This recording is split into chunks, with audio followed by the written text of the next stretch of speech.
नमस्कार। आज हम हिंदी सिनेमा के एक ऐसे सितारे की कहानी में उतरेंगे जिनका नाम ही अपने आप में एक पूरा दौर है, धर्मेंद्र। तो चलिए शुरू करते हैं उनका ये शानदार सफर। इस एक लाइन में ही सब कुछ है ना? सादगी, मतलब एक ऐसी सिंप्लिसिटी जो दिल को छू जाए, दमदार एक्टिंग और एक ऐसी मर्दानगी जो पहले पर्दे पर कभी देखी ही नहीं गई थी। बस यही वो तीन पिलर्स हैं जिन पर उनकी पूरी लेगेसी टिकी है।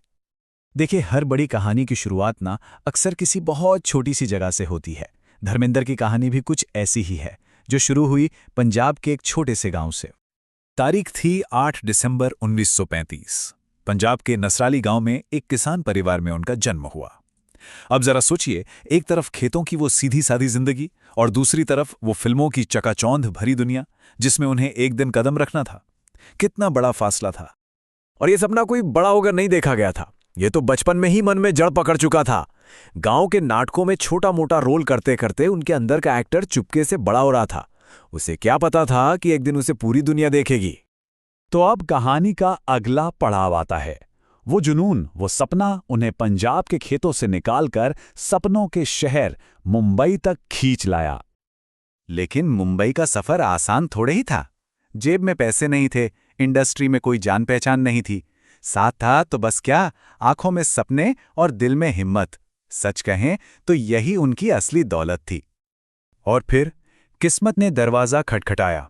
साल 1958 में फिल्म फेयर का टैलेंट कॉन्टेस्ट जीतना उनके लिए सिनेमा के दरवाजे खुलने जैसा था। और ठीक 2 साल बाद 1960 में दिल भी तेरा हम भी तेरे के साथ हिंदी सिनेमा को अपना एक नया मासूम सा चेहरा मिल गया। यहीं से उनके करियर का पहला दौर शुरू होता है।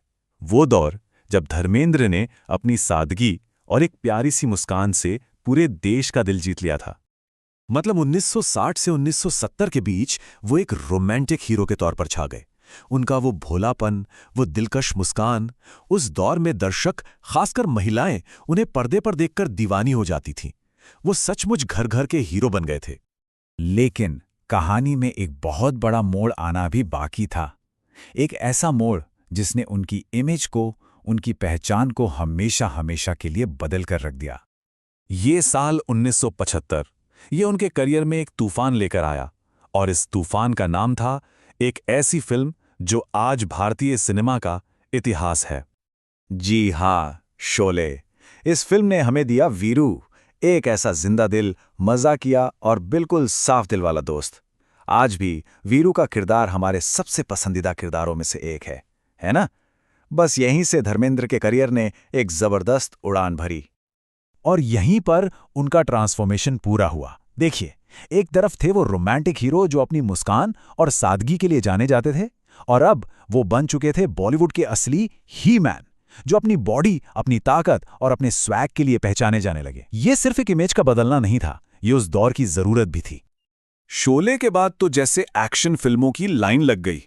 जुगनू, धर्मवीर, द बर्निंग ट्रेन और शालीमार, एक के बाद एक ब्लॉकबस्टर फिल्मों ने उन्हें ही मैन ऑफ बॉलीवुड का खिताब दे दिया और वो सुपरस्टारडम की ऊंचाइयों पर पहुंच गए। लेकिन यहां एक सवाल उठता है, क्या वो सिर्फ एक एक्शन हीरो थे? क्या उनकी एक्टिंग का दायरा बस यहीं तक था? चलिए इस सवाल का जवाब ढूंढते हैं। अब बात करते हैं उनके उस पहलू की जो एक्शन और रोमांस से बिल्कुल अलग था।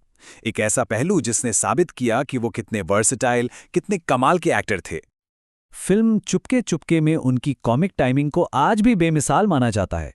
उन्होंने ये साबित कर दिया कि जो इंसान पर्दे पर इतना गुस्सा दिखा सकता है, वो उतनी ही आसानी से लोगों को हंसा भी सकता है। यही तो एक महान कलाकार की पहचान होती है।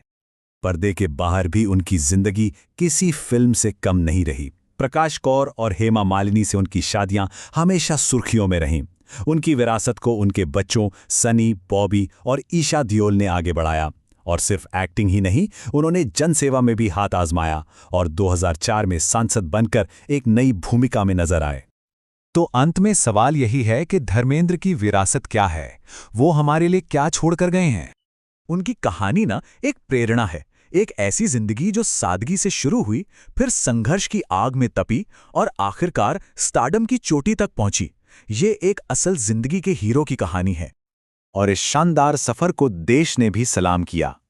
साल 2012 में उन्हें पद्म भूषण से सम्मानित किया गया। ये सम्मान सिर्फ एक एक्टर के लिए नहीं था, ये एक सदी के आइकॉन के लिए था, जिसने सिनेमा को अपनी पूरी जिंदगी दे दी। और आखिर में बस यही कहा जा सकता है कि धर्मेंद्र सिर्फ एक एक्टर नहीं है, वो हमारे बचपन का, हमारी जवानी का, हमारी यादों का एक ऐसा हिस्सा है जो कभी मिट नहीं सकता। वो हमेशा हमारे दिलों में रहेंगे।